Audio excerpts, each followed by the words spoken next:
Дами и господа, 3 неща, които правят българското Черноморие такова каквото е. Незаменимо. Номер 1.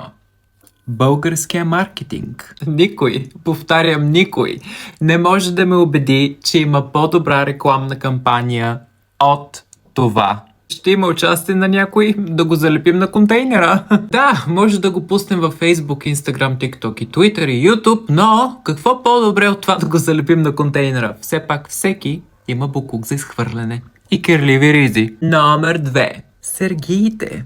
Фокусирайте се. Имам един много важен въпрос към всички вас. Много важен.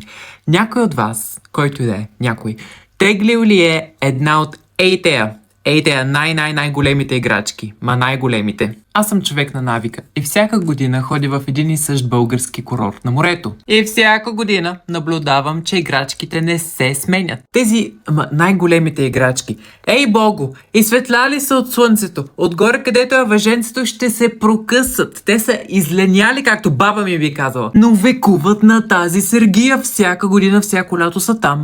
Те направо са станали нещо като герб, като талисман на това Черноморие. И освен, че те нали така са станали нещо като емблема, както казах, на българските сергии по Черноморието, има и един определен звук или по-скоро две определени мелодии, които сега ще ви пусна и кажете ми... Ето това крещи вечерна разходка след 2 часа сън. И още един звук, мелодия, която не мога да намеря, но ще я изимитирам, вие се сещате, когато се разхождате вечерта и от всички сергии се чува от тези кученцата на батериите, които припадат от джавкане. И на трето място, разбира се, ние сме си храната. Ето това, задължително се яде на плажа. Отново на фона на гръмогласен български маркетинг, който варира от година до година, от сезон на сезон. Но винаги е нещо от рода на Царевейшън, топла царевица, маршмелоун, който разбира тук се спира и прочие, сещате се. Не е същото морето в Англия. Добро утро, мъжморочета. Днес съм решила да ви снимам дейли рутин. Да започваме. Сутринта обичам да ставам в 6 часа да се чувствам бодра. След това веднага влизаме в банята. Тази завеса от Бершка беше само 63 лева. Правим бумеранг за Инстаграм. След това се захващаме с тази красота Love Yourself. Започвам да мия зъбите си с моята Ultra Hix Max X Factor 360 градуса бомбастик четка. Мъжморочета, много съм доволна от нея. Значи, вече я ползвам от известно време, може би 2 дни. И е уникална. Код Тони Бомбони долу в описанието с 10% отстъпка. Колко глупаво пея на нея. Котарачета, по-късно през деня аз пиша домашни и разбира се през 2 минути чистя зъбите си с новата ми четка. Не е спонсорирано. Мамо? Да. Роси ме вика пред блока да играем. Може ли?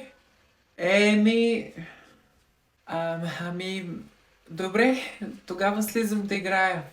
Чао, мамо! Останала е лакна, ще ти веднага да слезеш.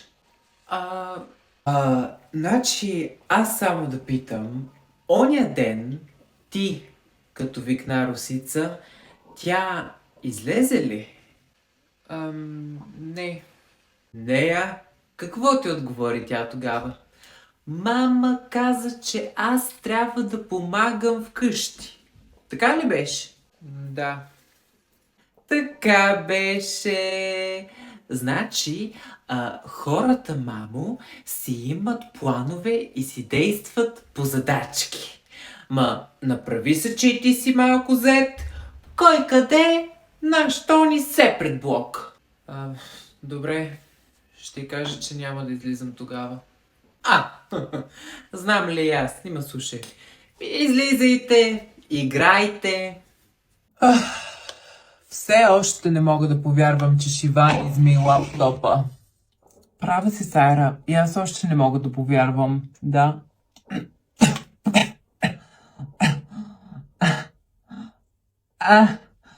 Това косъм ли е? В храната ми!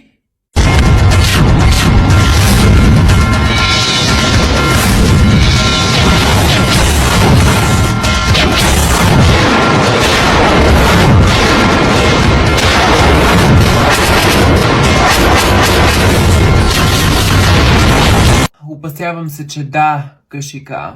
Косаме в яденето.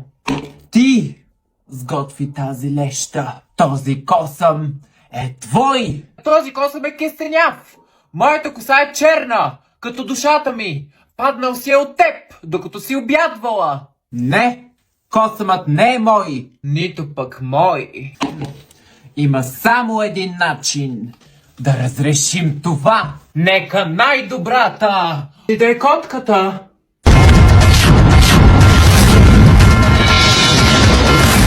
Така, аз само искам да си изкарам парите от раницата. Ето, бавно отварям джоба без резки движения. Не крада, не крада.